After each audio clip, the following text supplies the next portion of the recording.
찾아서 감사. 나는 성경 속의 말을 연구하면서 말이 얼마나 중요한가를 체험하고 또 체험했다. 말이 무너지면 모든 것이 다 무너지며 말이 세워지면 모든 것이 세워진다. 하나님 우리의 말을 통해서 일하시기 때문이다. 그런데 그 말 중에 아주 귀한 보석이 있다. 그것이 바로 감사이다. 감사의 말은 말 중에서 가장 귀한 보석이다. 어떻게 이 감사의 보석이 광채를 뿜어낼 수 있을까? 성경은 범사에 헤아려 좋은 것을 취하라. 데살로니가전서 5장 12절라고 했다. 인생에 좋은 것도 있고 좋지 못한 것도 있다. 그 중에 좋은 것을 취하라는 것이다. 잔디밭 인생. 호주에 살던 어느 봄날 시드니 근교로 드라이브를 나간 적이 있다. 도시 외곽에 광활하게 펼쳐져 있는 잔디밭을 보면서 너무 감탄스러웠다. 끝없이 펼쳐지는 진녹색의 초원, 잔디밭 끝이 아마득하고 너무 황홀하다.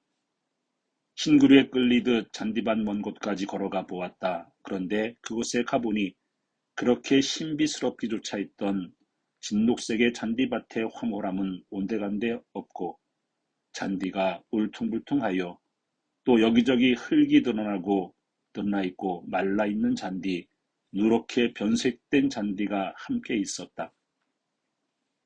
그날 두 가지를 깨달았다. 첫째는 모든 것이 멀리서 볼 때 다 좋아 보인다는 것이다. 남의 떡이 크게 보인다는 말도 그런 말일 것이다. 멀리서 보면 다른 사람들은 행복한 것 같고 나만 불행한 것 같지만 그렇지 않다. 둘째는 좋은 잔디와 흠 있는 잔디가 같이 있듯이 인생에는 무엇이든 좋은 것과 좋지 못한 것이 함께 있다는 것이다. 인생은 잔디밭과 같은 것이다. 삶 속에서 좋지 못한 것을 찾으면 불평할 수밖에 없고 좋은 것을 찾으면 감사하게 된다. 가진 자와 못 가진 자의 고민. 우리가 사는 시대는 소유 중심의 시대이다.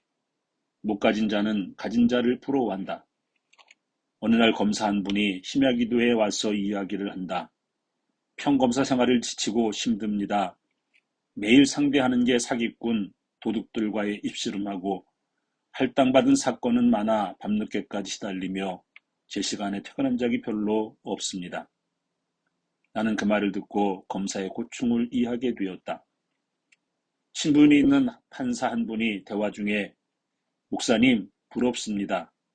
전 항상 범죄자들에게 몇 년으로 형을 줄까 고민하고 징역 몇 년에 처한다는 이 말로 사는데 목사님은 늘 생명을 살리는 말씀을 전하고 그 말씀으로 고민하니 참 부럽습니다.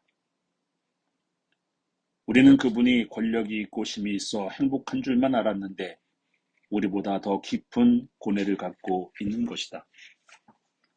내가 아는 부인 한 분이 다른 동료 부인들과 재래시장에서 물건을 사면서 한 사람이 저렇게 시장에서 고기나 파는 사람이 부럽다고 하니 모두들 그래?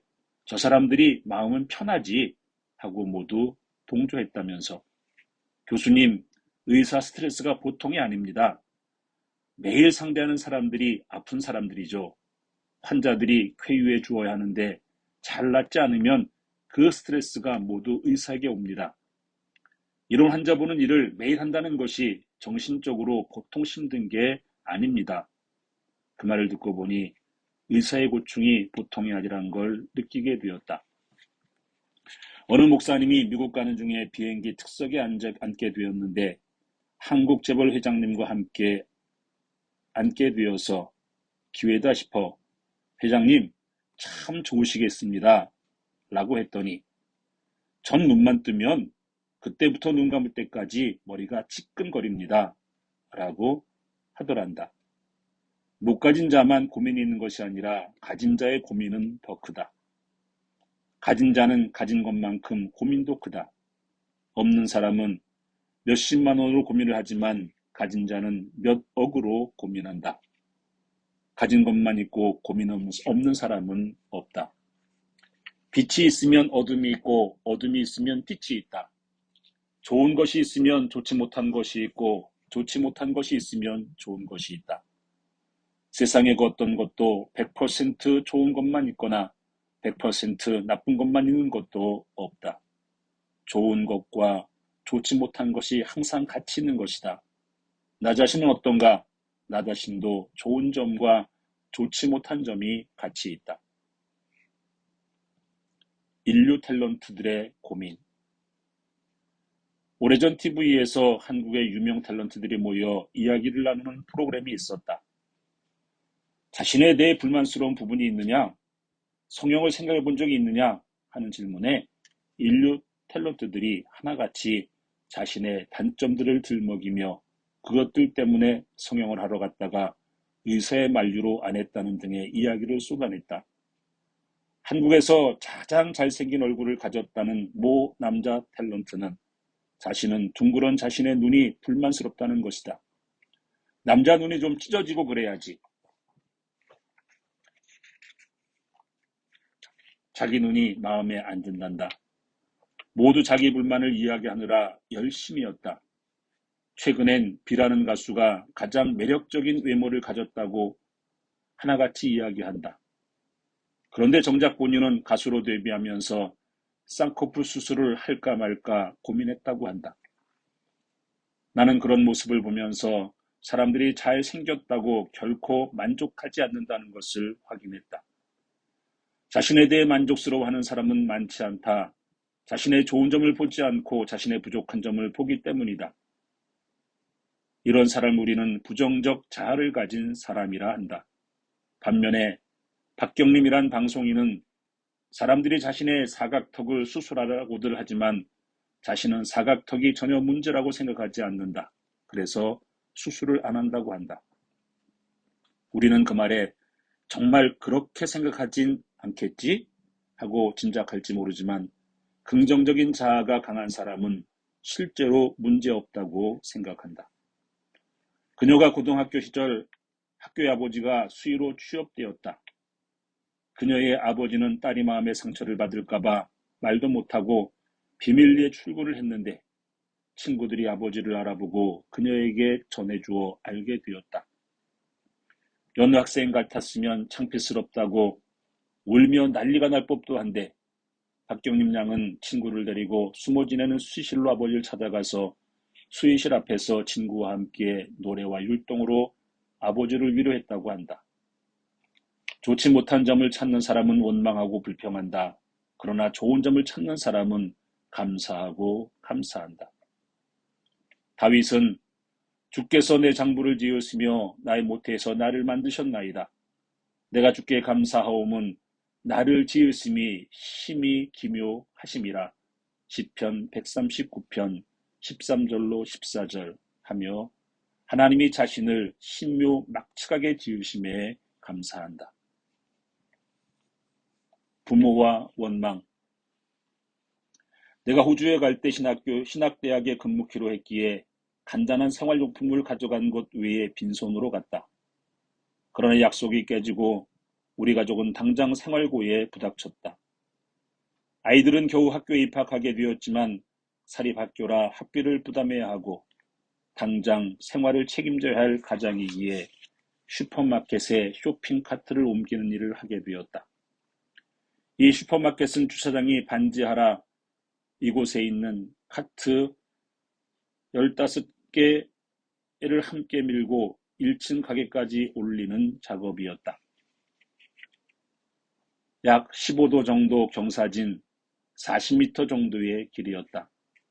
처음 며칠은 별 문제가 없었으나 며칠이 지나자 체력이 소진되어 7m 정도를 남겨놓고 점점 힘이 붙이는 것이다. 7m 앞에서 뒤로 밀리면 카트기가 뒤로 엎어져 소동이 벌어진 판이라 안간힘을 써서 올라가는데 감독자는 나를 주시하며 문제 없느냐고 묻는다. 문제 있지만 그렇게 말하면 그만두어야 할 판이라 나는 아이들의 학교와 생활을 생각하며 아무 문제 없다는 말을 연발하면서 매일 온 기력을 쏟으며 탈진하다시피 일한 적이 있었다. 그때의 처절함은 가족을 책임져 본 사람만이 알 것이다. 가족 부양을 위해 부모는 밖에서 온갖 수모를 참으며 자녀들을 양육한다. 많은 부모들이 자녀를 위해 피와 땀과 눈물을 쏟는다. 나의 아버지도 그랬다. 나의 아버지는 내가 어릴 때 정부 주요 부처에 일했다. 소위 말하자면 힘 있는 기관에 힘 있는 사람이었다. 그런데 가끔씩 더러워서 못해 먹겠다. 가족만 없었으면 사표를 내버리겠는데 그러지도 못하고 하면서 한숨 쉬는 일이 많았다. 때론 우리 모두 같이 죽자고 한 적도 한두 번이 아니었다. 감사를 깨닫고 또 아버지가 되고 보니 그때 아버지의 마음을 조금은 알 것 같다. 얼마나 힘겨웠을까. 자녀들 때문에, 가족 때문에 참고 참으며 견뎌왔던 아버지. 그 아버지의 피와 땀과 눈물의 대가로 우리가 오늘 이렇게 살고 있는 것이다. 그런데 그 부모에게 감사하는 자녀들은 많지 않다. 불편보다는 더 많은 은혜를 주신 부모님인데 불편했던 작은 것만 기억하고 불평하며 짜증을 낸다.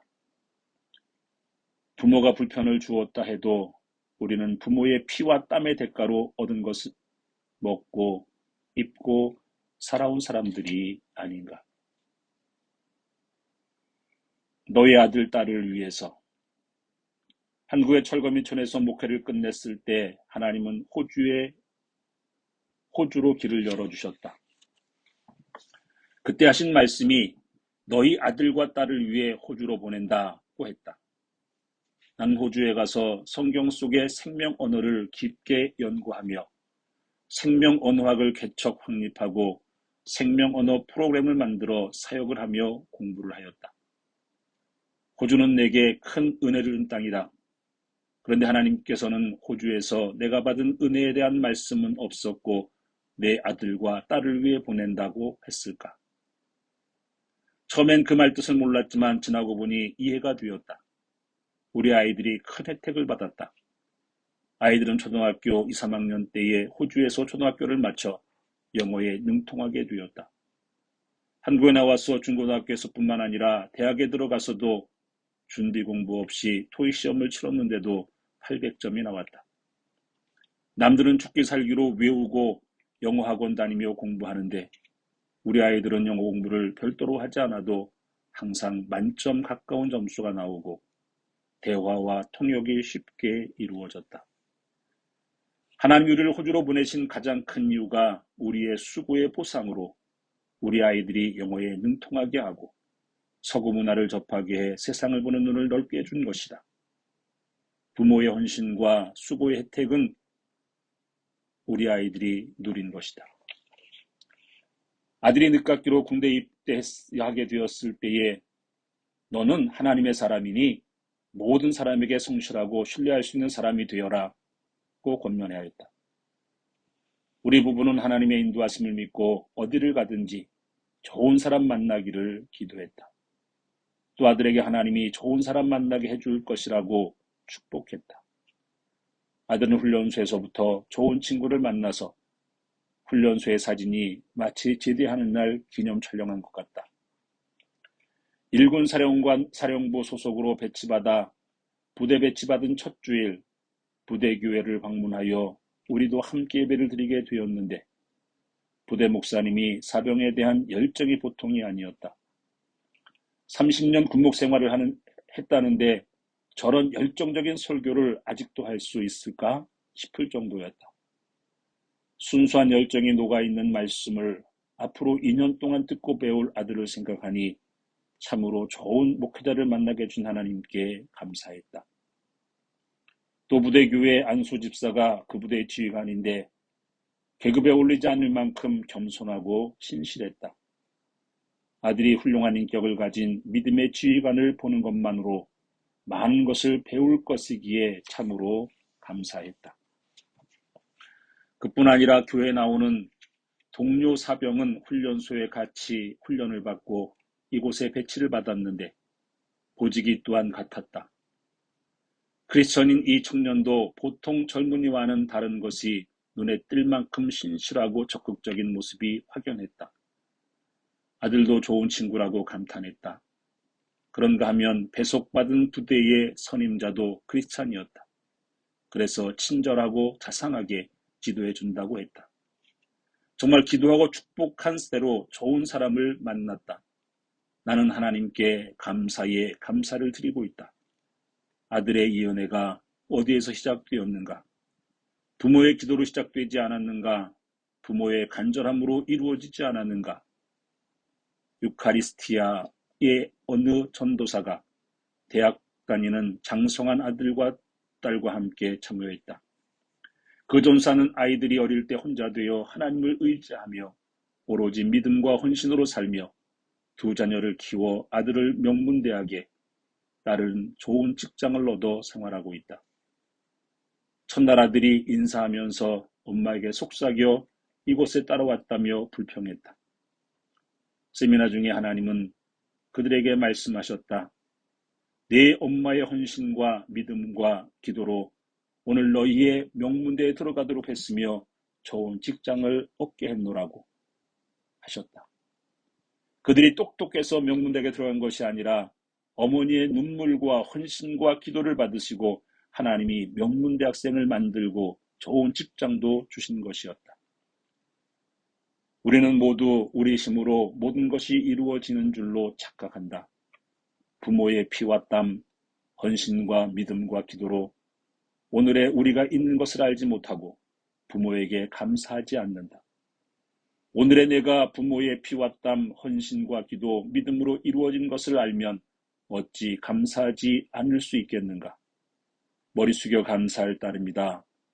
완전한 부모는 없다. 불평을 찾기보다 좋은 점을 찾으면 감사하게 될 것이다. 감사와 자녀. 어떤 아이가 어느 날 학교 시험에서 85점을 받았다. 너무 신이 났다. 항상 50점, 60점을 받다가 85점 시험지를 엄마가 보면 크게 기뻐할 것이라 생각하고 집으로 달려왔다. 엄마 앞에 시험지를 딱 내어놓았는데 엄마가 시험지를 살피다가 문제가 쉬웠나 보네 라고 했다. 아이는 그만 힘을 잃고 말았다. 격려해 줘야 할 때에 이런 불신형의 엄마는 좌절감을 준다. 옆집 철수는 몇 점 받았어? 하고 말하는 비교형 엄마. 이것만 안 틀렸으면 100점 받을 수 있었잖아 하는 욕심형 엄마. 웬일이야? 오늘은 해가 서쪽에서 뜨겠네 라고 말하는 조롱형 엄마도 있다. 야, 잘했구나. 수고했다. 고맙다 우리 아들 하고 격려하면 더 공부를 열심히 잘하려고 할 것이며 엄마와도 좋은 관계가 될 수 있는데 좌절을 주어 모든 좋은 것에 싹을 잘라버리는 부모가 많다. 의외로 부모들이 자녀들을 비난하는 경우가 많다. 자녀의 좋은 점을 보는 부모는 자녀를 격려하고 인정하고 칭찬한다. 그러나 자녀의 문제점만 보는 부모는 항상 질책, 무시하고 비난한다. 좋은 점만 있는 자녀가 어디 있는가? 자녀는 실수를 통해 배우고 익히며 좋은 가능성을 향해 나아가고 있다. 그 가능성을 키워주고 좋은 점을 갖도록 해주는 게 부모다. 자녀들을 바라볼 때 좋은 점을 찾으며 감사하는 부모가 되어야 한다. 애쓰며 공부하는 모습을 고마워하고 엄마를 도와줄 때 고마워하고 건강하게 자라주는 것 고마워할 때 자녀들은 감사를 배우며 사랑을 배우며 인생을 배우며 부모의 기대 이상으로 자라서 훌륭한 인재가 되는 것이다. 감사와 부부 모임에서 가끔 이런 질문을 해본다. 자기 배우자에 대해서 100% 만족하는 분 손들어 보세요. 그렇다고 손드는 사람은 없다. 내 마음에 100% 만족을 주는 배우자는 없다. 대부분 부부들이 한 번쯤은 이혼을 생각한다. 배우자에게 실망하기 때문이다. 근데 이혼한 사람들의 공통점 1위가 후회한다는 것. 또 한 번 이혼한 사람들의 혼시 실패율이 초음보다 20 내지 30%가 높다는 것이다. 다른 사람은 모두 행복하게 사는 것 같고 다른 배우자는 내 배우자보다 잘하는 것 같지만 그것은 가장 큰 착각이다. 내 눈에 변하지 않으면 결코 만족스러운 배우자는 없다. 장미꽃을 보면서 가시를 보고 왜 이렇게 가시가 많아? 가시만 없으면 딱 좋겠는데 하는 사람이 있는가 하면 꽃잎을 보고 참 색상이 좋다 감탄하고 또 향기를 맡으며 꽃냄새 음이 너무 좋아 하고 감탄하는 사람이 있다.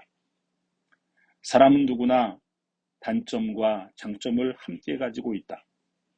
다만 배우자의 부족한 점을 보며 불만을 가지는 사람이 있는가 하면 배우자의 좋은 점을 보고 만족해하며 감사하는 사람이 있을 뿐이다. 불평의 눈으로 보면 불평이 보이고 감사의 눈으로 보면 감사가 보인다. 교회와 감사. 대전에서 목회하던 때 일이다. 어느 날 결혼하고 새롭게 신앙생활을 시작하고자 하는 부부가 교회에 등록했다. 그런데 남편이 대학을 나왔지만 직장을 구하지 못해 아내의 수입으로 생활하는 터라 부부는 직장을 얻기 위해 마음고생을 하고 있었다. 그 부부에게 힘들지만 새벽 기도에 나와서 같이 기도하자고 권해서 나오기 시작했다. 상황이 이렇게 되자 우리 부부의 기도는 간절한 마음이 되었다. 하나님, 그동안 하나님 곁을 떠났다가 새롭게 하나님을 믿고 살려는 저들의 기도를 들어주셔서 좋은 직장을 얻게 해주옵소서. 낙심치 말게 하시고 꿈을 주시옵소서. 그 부부가 새벽 기도를 나오기 시작한 어느 날 함께 식사를 하는 중에 아내가 넉나간 사람처럼 숟가락을 든 채 눈을 감고 중얼거리며 기도하고 있는 것이었다.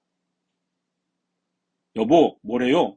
하자 깜짝 놀라더니 그 부부 직장을 생각하다 보니까 내 눈에 눈물이 핑 돈다. 웃으며 말했다. 당신도 팔자요.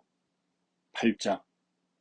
그 형제가 취직이 될 때까지 아내의 이런 넉나간 듯한 기도는 계속되었다. 결국 그 형제는 수십 대 1의 경쟁률을 뚫고 은행에 취업이 되었다. 뒤돌아보면 우리 부부는 자녀를 위해서도 이렇게 기도해 본 적이 없다. 그런데 성도들을 위해 애끓는 마음으로 기도해 본 적은 많다.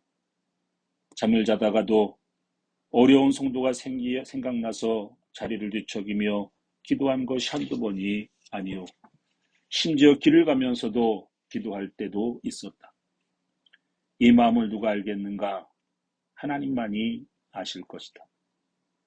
우리는 목회자의 사랑과 눈물과 애끓는 기도를 통해 하나님의 은혜를 받고 있다. 100% 좋은 교회, 100% 좋은 목회자도 이 세상에 없다. 불평의 뇌세포, 감사의 뇌세포. 세상에 좋은 것만 가진 사람은 없다. 나 자신도 부모도 자녀도 배우자도 직장도 환경 등 모든 것에 장단점이 함께 있다. 은혜의 사람, 축복의 사람은 항상 좋은 것을 찾아 감사한다. 그러나 불행한 사람은 어디든 무엇이든 문제를 찾아 문제를 보고 불평한다. 자신에 대해서도 단점에 집착하여 열등감에 빠지고 직장에서도 불평거리를 찾아 불평한다. 배우자에게도 자녀들에게도 부족한 것을 보고 불평한다. 항상 어디를 가든지 무엇을 하든지 만족이 없다. 자신에 대해서도 끊임없이 더 나은 나를 요구하고 모든 사람, 모든 것에 문제를 찾는다. 좋지 못한 점을 찾는 불평의 뇌세포가 뇌를 지배하기 때문이다. 이런 인생을 전환시키기 위해 무엇이 필요할까? 그 해답이 감사다.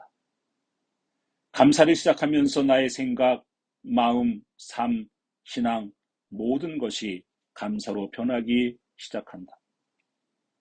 우리의 뇌에는 약 140억 개 세포로 형성되어 있다고 한다. 문제점을 찾아 불평을 하다 보면 점점 뇌세포가 불평세포의 지배를 받으면서 불평의 사람이 되어간다. 반대로 좋은 점을 찾아 감사하기 시작하면 감사 뇌세포가 확대되어 감사 코드가 형성된다. 모든 것은 좋은 것과 좋지 못한 것이 함께 있다는 사실을 발견하고 좋은 것을 찾아 감사하면 감사의 세포가 확장되어 불평의 세포가 사라지고 감사가 생각과 마음을 지배하여 감사의 사람이 되는 것이다. 감사를 하다 보면 점점 감사에 중독되어가는 자신을 발견하게 된다. 감사를 하면 할수록 은혜가 충만해진다. 불평할 환경이 있는 것이 아니라 불평하는 사람이 있다. 감사하는 환경이 있는 것이 아니라 감사하는 사람이 있다. 어떤 사람이 꿈속에서 천국에 가게 되었다. 천국에 여기저기를 구경하는 중에 별도로 담을 치고 사는 사람들이 있었다. 안내던 천사에게 물었다. 저곳은 무엇 하는 곳인가요? 구경해 보시겠어요? 그래서 천사의 안내를 따라 가보았는데 그곳 사람들의 말을 들어보니 천국에 오니 심심해 죽겠다. TV도 없어서 야구도 못 보고 연속극도 못 보고 컴퓨터가 없어서 게임도 못 한다고 불평하고 있었다. 불평하는 사람은 천국에 살아도 불평한다. 처음 미국 갔을 때 미국은 그야말로 지상낙원으로 느껴졌다. 내가 있던 시애틀 지역의 날씨는 한국의 드높은 가을 하늘 같으며 가슴을 시원케 하는 쾌적한 공기와 바다에 떠있는 그림 같은 돛담배, 어디든 넓고 넓은 잔디며 넉넉한 공간들. 그런가 하면 친절한 사람들의 미소와 배려해주는 따뜻한 마음들. 아마 천국에 이런 곳일 거라는 상상을 하면서 우습게도 이때 난 비로소 천국의 기쁨과 소망을 실감하게 되었다. 한국의 좁은 가게, 좁은 길거리, 부딪히는 사람들, 길거리에도 부딪히고 무슨 일을 해도 흡족하게 해주는 이가 별로 없는 사회, 그뿐인가. 독재 시절의 그림자가 사회 도처에 깔려 있을 때 시애틀은 천국으로 느껴졌다. 나뿐만 아니라 한국 사람들이 이민을 결심할 때 대부분 이런 환상을 가진다. 그런데 얼마 안 가서 불평하는 사람들은 불평하기 시작한다. 이민자들 중에는 모이면 불평, 불만을 주요 대사로 삼는 사람들이 더러 있다. 왜냐하면 불평하는 사람들은 어디서든 불평거리가 있기 마련이다. 배우자를 처음 만날 때 대체로 만족해하고 감격스러워한다. 그런데 이 감격이 시간이 지나면서 불평으로 변한다. 배우자가 변한 것이 아니라 본래 자신을 지배하던 불평, 불만이 나타나는 것이다. 불평하는 사람들은 어디든 불평거리를 찾아 불평하지만 좋은 점을 찾아 감사하기 시작하면 나의 생각은 감사와 평안, 기쁨과 은혜로 변해갈 것이다. 불평스러운 환경이 있는 것이 아니라 불평하는 사람이 있으며 감사할 환경이 있는 것이 아니라 감사하는 사람이 있다. 자신에게서도 감사할 것을 찾고 환경 속에서도 감사할 것을 찾아라. 무엇이든지 좋은 것을 찾아 감사하자 행복의 파랑새는 바로 내 안에 있다.